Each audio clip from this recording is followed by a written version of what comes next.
जे नौकर में कमाल छाऊं सुभान अल्लाह जिन जी तस्दीक मुझे मदीने वारो साईं करे अञा भी तोखे समझ में न अचे तो चो पंहिंजी क़िस्मत खे हे उहो पीरन जो पीर दस्तगीर महबूब सुभानी कुतुब रब्बानी मुर्शिद अब्दुल कादिर जीलानी जेको सरदार अली शाह तोखे ॿुधाए धीअ मां पुट धीअ मां बुलंद आवाज़ सां हाणे हिन मुल्ला खे चयो त हिन जो इनकार त करे ॾेखारे जंहिंजो नालो आहे शेख शहाबुद्दीन सोहरवर्दी जेको सोहरवर्दीन जो अॻुवाण आहे शेख धीअ मां पुट 7 न्याणनि ते जेको 6 न्याणनि खां 7 पोइ सरदार अली शाह अर्ज़ करे तारीख़ गवाह है शेख शहाबुद्दीन के निहार जे धीअ मां पुट थी सघे थो जॾहिं शेख शहाबुद्दीन जी उमिरि चवे थी ओ सुहिणा दस्तगीर 40 ॾींहनि खां बाद में आई आहे 40 ॾींहनि खां बाद में धीअ मां पुट थियो आहे पर पहिरियों जेको आहे त मुंहिंजे पेट मां ॼायो पुट छो न ॼायो सुहिणे दस्तगीर चयो को मञे आहे छा सुभान अल्लाह हाणे हिन जो नालो शेख शहाबुद्दीन रख क़यामत ताईं दुनिया वारा मिसाल वठंदा हुयो धीअ पर धीअ मां पुट थी वियो सुभान अल्लाह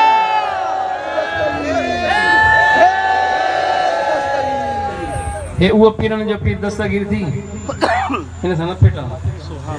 सरदार अली शाह तोखे ॿुधाए दस्तगीर सां फेटा है उहा तुंहिंजी मर्ज़ी पर दस्तगीर जे मुरीद सां न फेटा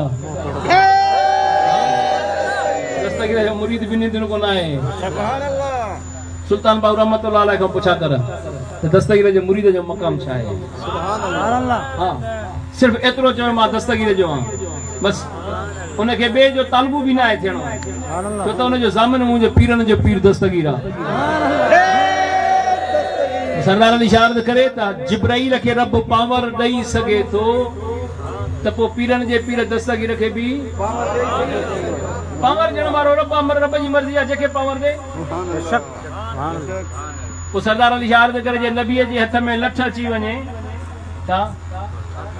उहा लठ पत्थर खे लॻे वरी पत्थर मां ॾाची ॼमे वरी फरजणे जी जे लठ में इहो कमाल आहे त पोइ हैदर जे खून में छा कमाल हूंदो पोइ सरदार अली शाह अर्ज़ करे तवज्जो मुंहिंजे मगू जा परवानो हज़रत आदम अलैहिस्सलाम जो निकाह जॾहिं जो अम्मा साण बीबी हवा सां थियो मुंहिंजे मगू जा परवानो जॾहिं जो निकाह थींदो वियो मुंहिंजे महबूब जा परवानो नबीअ जो नूर अम्मा साण बीबी हवा जे बदन में ईंदो वियो हाणे फरिश्ता सभु अम्मा बीबी हवा जे साम्हूं ईंदे कतार हलंदी थी वञे पई हज़रत आदम अलैहिस्सलाम अल्लाह जी दरबार में के मुंहिंजा मालिक खालिक परवरदिगार जी आदम जी मुझा नबी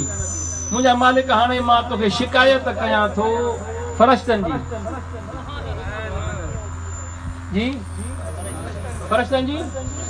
मुझा नबी आदम केड़ी शिकायत है मुझा मालिक शिकायत इया है त पहिरियों मूं वटि कतार खुटंदी का न हुई मुखों परे थींदा ई कोन हा इया कतार हलंदी रहंदी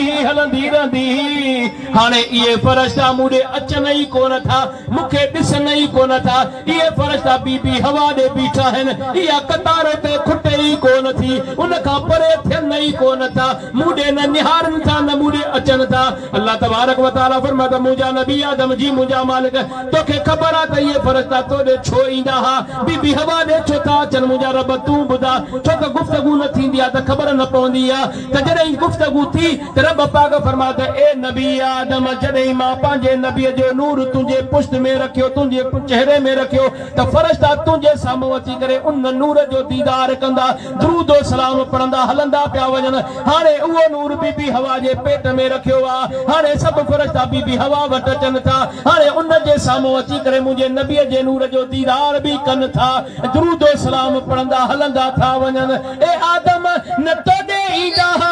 न बीबी हवा ॾे था अचनि इहे फरिश्ता त मुंहिंजे नबीअ जे नूर जो दीदार करण था अचनि इहो नूर नारनि खे थोरो घटि कयो छो त मूंखे जेको आहे त थकावट बि ॾाढी आहे ऐं सफ़र बि मुसलसिल 2-3 ॾींहंनि जो सफ़र बि आहे त वजह है मुंहिंजे महुए जा परवारो वो नूर हजरत शीस अलैहिस्सलाम जे सामो तो वो फरिश्ता शीस अलैहिस्सलाम जे सामो मुझे महबूब जा परवानो पाक पुठन पाक पाक बतन मुबारकन मा ईंदे ईंदे सुने अब्दुल्ला साईं जे पेशानी में चिमकियो वो सब फरिश्ता वरी सुने अब्दुल्ला साईं जे सामो सुभान अल्लाह। सुने अब्दुल्ला साईं फरमाए तो मां सुक लगा जे मतलब कदम रखा अना खणा ही ना वो सरसब पियो थी वञे हाणे रो फैसलो तव्हां कयो सुक लगा जे मथो हज़रत अब्दुल्ला से पैर रखे और खणे वो सब्ज थी वञे साओ थी वञे वो इहो छा आहे तव्हां फैसलो कयो इहो ही त मुंहिंजे नबी जो मिलाद आहे।